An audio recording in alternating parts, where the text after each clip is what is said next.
আজ এখানটায় আমরা বিভিন্ন আন্দোলনে পুলিশ অ্যারেস্ট করার পর এইখানটায় আমরা এসে জমায়েত হতাম। আজ একটা কাজে এসেছিলাম শিয়ালদাতে। তো এই জায়গাগুলোর কথা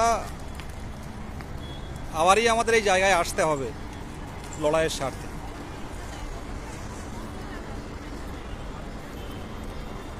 কয়েকটা পয়েন্ট বলার জন্য আসলাম, কারণ বিভিন্ন জেলার থেকে যেভাবে জানানো হচ্ছে যে দাদা রিক্রুটমেন্ট কবে আসবে, ওবিসিদের কি অবস্থা হবে, পঞ্চম শ্রেণী কবে ইনক্লুড হবে। তো সব বিষয়ের সব কোশ্চেনের একটাই উত্তর দেব, 2 তারিখের ভোট, মানে 1 তারিখে ভোট, প্রত্যেকটা জেলার ভোট 1 তারিখে কমপ্লিট হয়ে যাচ্ছে, লাস্ট ভোট হয়ে যাচ্ছে শনিবার। নির্বাচনের ফলাফল ঘোষণা হবে, তারপর আমরা সরকারি আধিকারিক, ভারপ্রাপ্ত আধিকারিকের সাথে দেখা করব, আমাদের নিয়ে কি চিন্তাভাবনা চলছে, তারপর পরবর্তী পদক্ষেপ কিন্তু আমরা ঘোষণা করব। এই সময়টা আমাদের কিছু করার নেই। আর আশা রাখছি পঞ্চম শ্রেণীর ব্যাপারটা, পঞ্চম শ্রেণীর কাজ আপনারা ইতিমধ্যে জানেন, প্রত্যেকটা স্কুলে কিন্তু পরিকাঠামো বা কি অবস্থায় আছে সেগুলো দেখার জন্য কিন্তু নির্দেশিকা গেছে।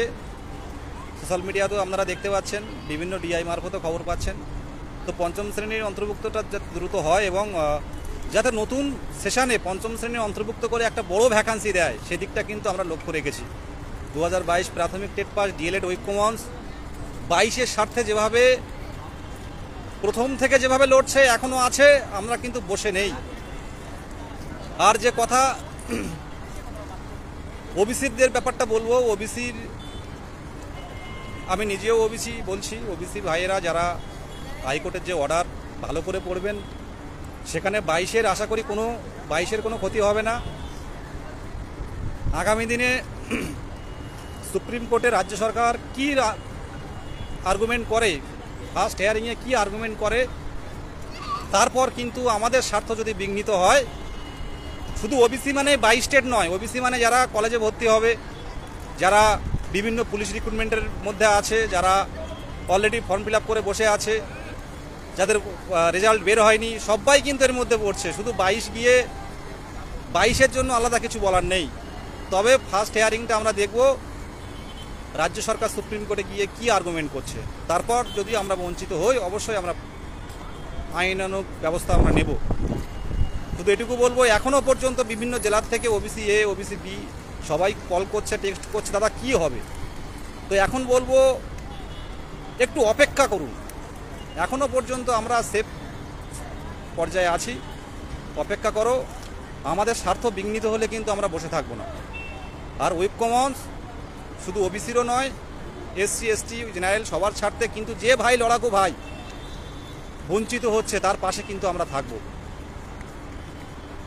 পঞ্চম শ্রেণী বললাম, ওবিসি বললাম, আর রিক্রুটমেন্টের বিষয়টা বলবো। রিক্রুটমেন্ট যেটুকু খবর বা যেটুকু আলাপ আলোচনা করে এসেছিল, লাস্টবার আমরা পর্ষদে গিয়েছিলাম, সেখানে কিন্তু উঠে এসেছিল যে পর্ষদ যদি মনে করে, এই সরকার যদি মনে করে রিক্রুটমেন্ট করবে, আমরা তৈরি। 20-22টা কোনো সমস্যা নয়, আমাদের রিক্রুটমেন্ট দিতে 20-22টা কোনো সমস্যা নয়, আমাদের ইন্টারভিউ প্রসেসে 20-22টা কোনো প্রবলেম নয়। যে থার্ড ফেজ বাকি ছিল, মানে থার্ড ফেজ 2017 প্যানেল বাকি ছিল, সেটা একবারেই শেষ করে দেবে।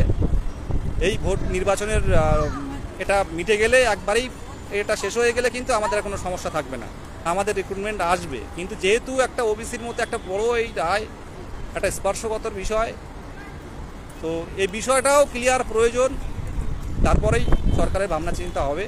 তো তার মধ্যে কি আমরা বসে থাকবো? আমরা যদি সব ছেড়ে দিয়ে বসে থাকি, আমরা যদি ভাবি যে পরে হবে, তাহলে কিন্তু এই যে উদ্যমটা কিন্তু নষ্ট হয়ে যাবে। আমরা 23 জেলা মিলে 14 যে ম্যাট 1594 আটকালাম কয়েক মাসের জন্য, এটা যদি না আটকাতাম কি হতে পারত? প্রচুর সংখ্যক টেট পাস আসতো, তারা আগে রিক্রুটমেন্ট তাই চাইতো, সেটা আটকে দিলাম। এবার 22-এর প্রশ্নভুল মামলায় যারা এখনও বুঝতে পারছেন না, এর থেকে কিন্তু 2-5,000, 10,000, 15,000 পাস করতে পারে, 1 নম্বরের জন্য 10,000 পাস করতে পারে, কেউ বলতে পারবে না। তো এটাও আমরা চাইছি, এটাও স্টেবল। আমি জানি আমার পিছনে অনেকে বকে, অনেকে বাজে কথা বলে, যারা টেট কোয়ালিফাই না তারা বিভিন্ন কমেন্ট করে, দেখে নেব। তো আমার তাতে কিছু যায় আসে না। আমরা ঐক্যবদ্ধ, আমরা 23 জেলা সংঘবদ্ধ, আমরা টেট উত্তীর্ণ ঐক্য মঞ্চ, আমরা আমাদের স্বার্থ দেখব। আমরা আমাদের যারা প্রথম দিন থেকে দুবার ধর্না, ডিপিএসসি আন্দোলন, এপিসি ভবন আন্দোলন, নবান্ন অভিযান, বিকাশ ভবন অভিযান, ঐতিহাসিক বিকাশ ভবন অভিযানে যারা ছিল, যারা প্রত্যেকটা ডিপিএসসিতে গেছে আন্দোলন করতে, যারা এখনো পর্যন্ত নেতা মন্ত্রী, শাসক দলের নেতা মন্ত্রী থেকে শুরু করে বিরোধীদের কাছে বারে বারে দুয়ারে যাচ্ছে নোটিফিকেশনের দাবিতে এবং রিক্রুটমেন্টের দাবিতে, একটা বড় ভ্যাকান্সির দাবিতে, তাদেরকে কুর্নিশ জানাই। সেই সব ভাই বোনদের কিন্তু আমরা হারাতে চাই না। লড়াই হবে শেষ পর্যন্ত লড়াইয়ে আমরা থাকছি। তাই বলবো, ঐক্যমঞ্চ যে কর্মসূচি নিয়েছে, কারা কি বললো দেখবেন না, ফান্ডিংটা কিন্তু প্রয়োজন। কারণ ফান্ডিং না হলে কিন্তু এই প্রশ্নভুল মামলাটাকে কিন্তু আটকাতে পারবো না। আমরা চাই না কোর্টের মাধ্যমে আর একজন প্রশ্নভুলের মাধ্যমে আর একজন টেট কোয়ালিফাইড আমাদের সাথে এসে যুক্ত হোক। এটা একদম পুরো চোখে চোখ রেখে বলছি, আমরা চাই না আর একটা টেট পাস আমাদের সাথে যুক্ত হোক। এই দাবিতে কিন্তু আইনি পথে যাচ্ছে। লড়াই হবে আইনের মাধ্যমে লড়াই হবে। এখানে ব্যক্তিগত আক্রমণ নয়, ব্যক্তিগত কুৎসা নয়, যা হবে আইনে হবে, কোর্টরুমে লড়াই হবে। প্রশ্নভুল মামলার জন্য যারা ফান্ডিং করেননি, বারবার বলছি, যারা টেট কোয়ালিফাই এখনো পর্যন্ত করেনি তাদের ইউনিটিটা দেখুন। 2000, 2500, 3000, 4000, 6000 দিয়ে তারা মানে পিটিশনার হচ্ছে যদি পাস করতে পারে। আর আমরা টেট কোয়ালিফাই, সেখানে 500 টাকা দিয়ে সাহায্য করতে পারবেন না, বুঝতে পারছেন না। যেদিন পছন্দের স্কুলে চাকরি করবেন, অবসর সময় ভাববেন যে ঐক্যমঞ্চ যে সময় অনুযায়ী যে পদক্ষেপগুলো নিয়েছিল তার যৌক্তিকতা কতটা ছিল, সেদিন ভাববেন। বিশেষ কিছু বলবো না, ফান্ডিংটা করুন। আমরা কিন্তু বসে নেই।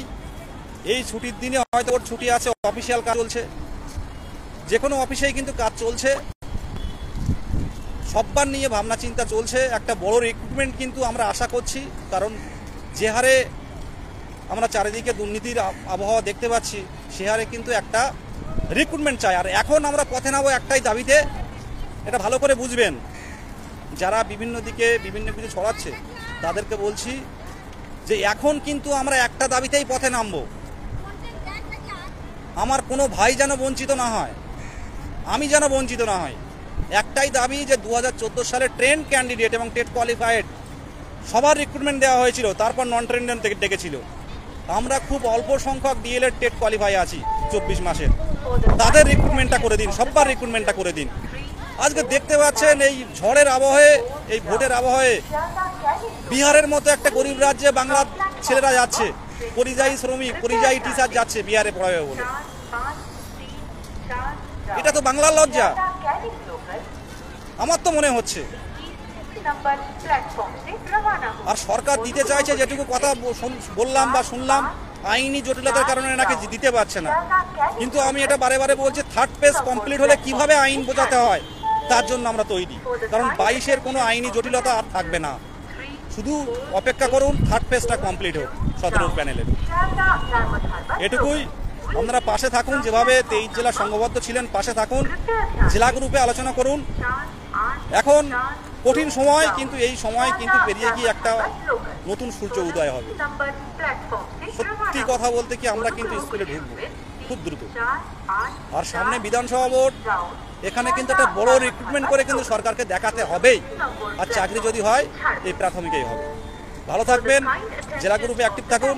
আর পঞ্চম শ্রেণীর ব্যাপারটা তো সব পাট করে ক্লিয়ার করলাম। আমার কথা বললে শেষ হয় না, পাট করে প্রচুর বলে ফেলি। শুধু বলবো, এই সময়গুলো আইনি পথগুলো আমাদের চেষ্টা করতে হবে, আইনি যে সমস্যাগুলো সেগুলো আটকাতে হবে। মানে আমাদের 22 স্টেটের স্বার্থ যেখানে বিঘ্নিত হবে সেগুলো ঝাঁপিয়ে পড়তে হবে। এখন আটকে রাখি, দেখবেন খুব কম কম্পিটিশনে কিন্তু আমরা বেরিয়ে যাব। এই আশা, এই আশীর্বাদ, এই দোয়া উপরওয়ালার কাছে করে শেষ করছি। আপনারা এই প্রশ্নভুল মামলা যাতে রায় না আসে, প্রশ্নভুল মামলা যাতে ডিলে হয়, যথেষ্ট পর্ষদ এবারে 2022-এ টেট স্বার্থ যথেষ্ট পর্ষদ সহানুভূতিশীল ছিল, তারপরেও কি করে প্রশ্নভুল আশা করছে। তো যে কেউ করতে পারে, যে কেউ আইনের পথে যেতে পারে, আমরাও আইনের পথে গেছি, লড়াই হবে আইনের মাধ্যমে। আমার শুধু এটুকু রিকোয়েস্ট করব, 2022 প্রাথমিক টেট উত্তীর্ণরা যারা আছেন, আমরা নিজের স্বার্থ বুঝুন, নিজের স্বার্থ বুঝুন, নিজের স্বার্থ বুঝে এগিয়ে আসুন।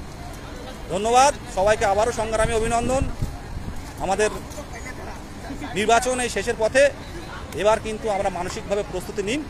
আলোচনার পর কিন্তু আমরা আমাদের দিন ঘোষণা করব, আমাদের লড়াইয়ের দিন ঘোষণা করব, আমাদের বঞ্চিতদের লড়াই করব, অস্তিত্বের জন্য লড়াই করব, ভাতের জন্য লড়াই করব, সম্মানের জন্য লড়াই করব, স্কুলে ফেরার লড়াই করব। ধন্যবাদ।